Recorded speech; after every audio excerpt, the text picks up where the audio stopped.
How I knew Mike Rinder is when he came to the UK in 1973 with his family. His family, I've known them a long time, are very warm and caring people, and he is the complete and utter opposite of them.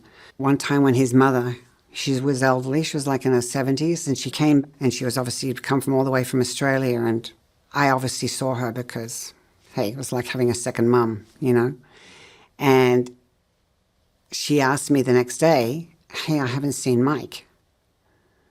And I said, okay. And she said, I'm a little upset. You know, she was upset.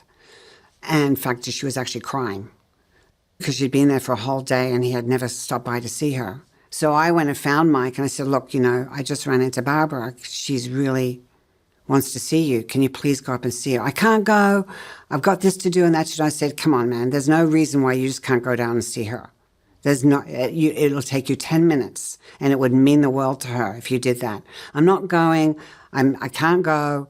And he was literally pushed back the entire time. And I was like, oh my God, you know, this person is just like actually upset. So I ended up going to the store and bought a box of chocolates. I bought a note card. I brought it down to him. I said, sign this card. Write her a nice little message. So at least you know you give two hoots about her.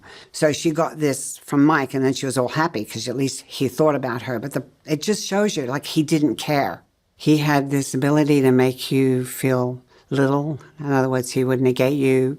He would, you know, find ways and means to make you feel like you were stupid, that you were incompetent. I was in a position that I was like above him, like senior to him, but also on the same level as him. And we were doing a project together. And he was doing the writing and the editing, and I was actually assembling and actually doing part of the typing. And he was sitting about 4 feet across from me. And at that time, instead of giving me the paper to do the fix-ups and whatever, he would toss them on the floor. So I had to walk around the desk and go pick him up from the floor. And I said, hey, Mike, can you just not throw this on the floor? He literally swore at me and said, you're effing working for me. And if it were any other circumstance, I would have just walked away. But obviously I wanted to get the project done. We needed to get it done, so I carried on. But you know what? He just kept on doing it. I mean, this is someone he's known for a long time, and yet this is how he considered he could have a working relationship with me. I work with him, you know, on events, and these events happen 5 times a year. So that's really the main interaction I had with him in a job capacity. So I'd be sitting in the conference room, and he'd be sitting at the table, and he'd be writing because he was supposed to write the speech. So I would then take that speech, he would give the speech to me, the page he wrote, and I would start typing it. And then I turn around, and he's like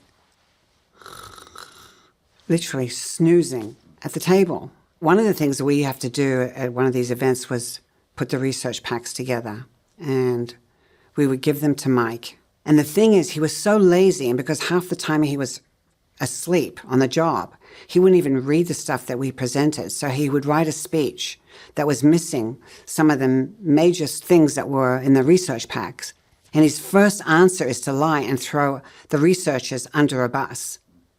That was his work ethic. He was dishonest, and he was the first one to sort of point the finger elsewhere, when he himself was the one that was too lazy to actually look and do the work and read what was presented to him. There wasn't any recognition of guilt, you know what I mean? Because Mike was above it all. He was an arrogant individual. I mean, others made mistakes, and he certainly made sure they knew about it. I mean, I certainly experienced that, but he himself could not even introspect and even look and see what he did wrong.